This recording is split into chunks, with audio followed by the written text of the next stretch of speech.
The trillion euro question, I suppose. Well, I believe that the energy sector has three critical priorities. Yes, could we have some quiet, sorry, in the room, please, so that we can have the conversation? Which are also very hard to trade off. We got to do all three. We cannot do a little bit of one and more of the other. And these are environmental protection, security of supply, and affordability. And I think the Russian invasion of the Ukraine gave us a stark reminder of how important security of supply and affordability are and how we cannot take these for granted. At the same time, environmental protection and climate change mitigation remain at the forefront. And in fact, energy transition is accelerating. And in principle, that is a positive development.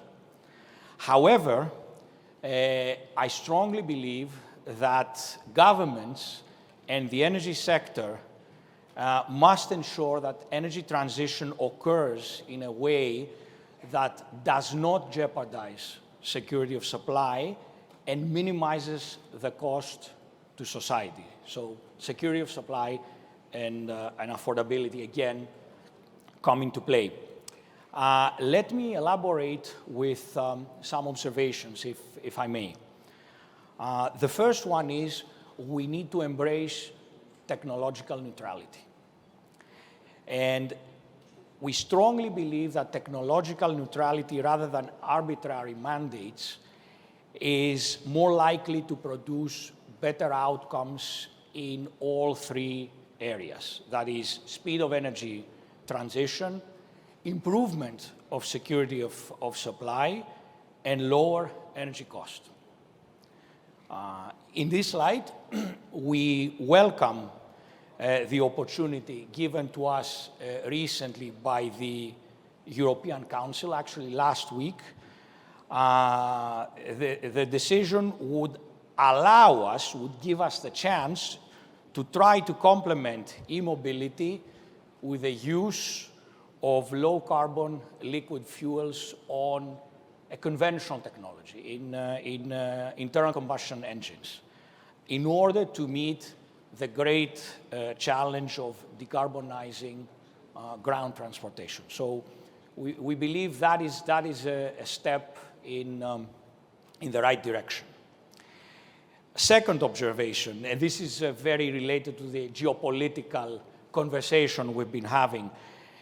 We must avoid, and I'll try to say this in a politically correct way, we must avoid creating new concentrations of market power. We need to ensure that the adoption of energy transition technologies does not result in reliance on a limited number, or even worse, on one producer of raw materials and equipment. And as an example, we can consider China's evolving dominant position in battery raw materials, PV panels and batteries, which could become analogous to the global reliance on OPEC crude oil, which peaked in the 70s, but it's still present to some extent. And a more recent example, Europe's reliance on Russian gas, of which the high costs we are currently experiencing. So this is important. Let's not create the next OPEC or the next dominant gas supplier. The third observation is we should not forget that conventional energy is still required for the transition. We strongly support the transition, but we need for this transition conventional technologies and conventional energy sources for several more years. And this continued use of conventional energy does require additional medium to long-term investments to ensure security of supply and affordable energy. Again, as an example, but it's not the only one, we need in Europe significant CCGT gas-fired capacity in order to ensure system stability and uninterruptible power supply for years to come, while the renewables penetration is increasing and until storage technology is mature enough. Yet, investments are actively discouraged at this point, at exactly the time when more such capacity is needed.